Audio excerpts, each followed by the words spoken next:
இன்றைய நன்னெறி. இன்றைய நன்னெறி என்ன அப்படின்னா, அதிக பேர் எதுக்கு எடுத்தாலும் கவலைப்பட்டுக்கிட்டே இருப்பாங்க. ஸோ கவலைகளை கடந்து வந்துடணும். அதாவது கவலைகளை தவிர்ப்போம். கவலை அப்படிங்கிறது நம்மளுடைய இரைப்பையையும் மண்ணீரலும் இருக்கக்கூடிய நிலம் மூலகத்தை பாதிக்கக்கூடிய ஒரு முக்கியமான பிரச்சனை இந்த கவலைப்படுறது. இப்போ ஒரு சின்ன ஒரு நிமிட குட்டி கதை சொல்லி நான் முடிச்சிடுறேன். ஒரு துறவி வந்து ஆற்றங்கரையோரத்துல உட்கார்ந்து சீடர்களோட பேசிட்டு இருந்தாரு. அப்ப பாத்தீங்கன்னா ஒரு படகு வேகமா தண்ணியில போச்சு. துறவி கேக்குறாரு, என்ன சத்தம் அப்படின்னு கேக்குறாரு. அதுக்கு ஒரு சிஷ்யன் எழுந்து சொல்றாரு, ஒரு படகு தண்ணியில போச்சு அப்படின்னு. திரும்ப அவர் கேக்குறாரு, நீங்க அதுல என்ன பாத்தீங்க அப்படின்னு கேக்குறாரு. திரும்ப திரும்ப அதையே தான் சொல்றாங்க. அவர் திரும்ப திரும்ப அதை கேக்குறாரு, என்ன பாத்தீங்க அப்படின்னா. அதுக்கு அந்த சிஷ்யர்கள் சொல்றாங்க, ஒரு படகு தண்ணியில வேகமா போச்சு, அதை தான் பார்த்தோம். என்ன பாத்தீங்கன்னு திரும்ப கேட்கவும் சிஷ்யர்களுக்கு ஒரே குழப்பம்.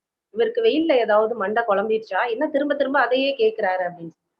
ஒரு சிஷ்யர் வந்து இப்படி கேட்கிறாரு, நீங்க நாங்க என்ன பார்க்கணும்னு நீங்க நினைக்கிறீங்க அப்படின்னு கேட்கிறாரு. அதுக்கு அந்த குரு சொல்றாரு, வாழ்க்கைக்கு தேவையான எந்த விஷயத்தை நீங்க பாத்தீங்க அப்படின்னு கேட்கிறாரு. சோ அந்த எல்லாருமே முழிக்கிறாங்க.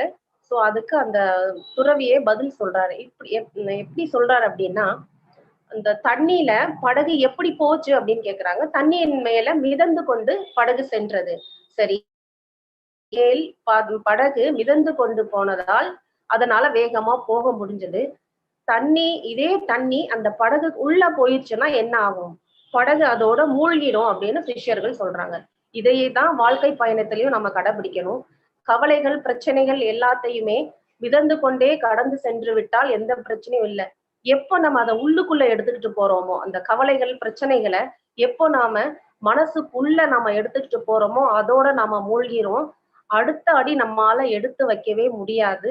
சோ கவலைப்படுறத இன்னையில இருந்து விட்டுருங்க. தயவு செய்து கொஞ்சம் யோசிச்சு பாருங்க. எதுக்கு எடுத்தாலும் கவலைப்பட்டு நம்ம உடம்பையும் மனசையும் எடுத்துக்க வேண்டாம். அதாவது எந்த நிகழ்வும் நம்மளை காயப்படுத்துவதில்லை. அதை நாம் எடுத்துக்கொள்ளும் விதம் தான் நம்மை காயப்படுத்துகிறது. சோ எதையுமே பாசிட்டிவா யோசிச்சு கவலைப்படாம இருக்க கத்துக்கோங்க. நன்றி, வணக்கம்.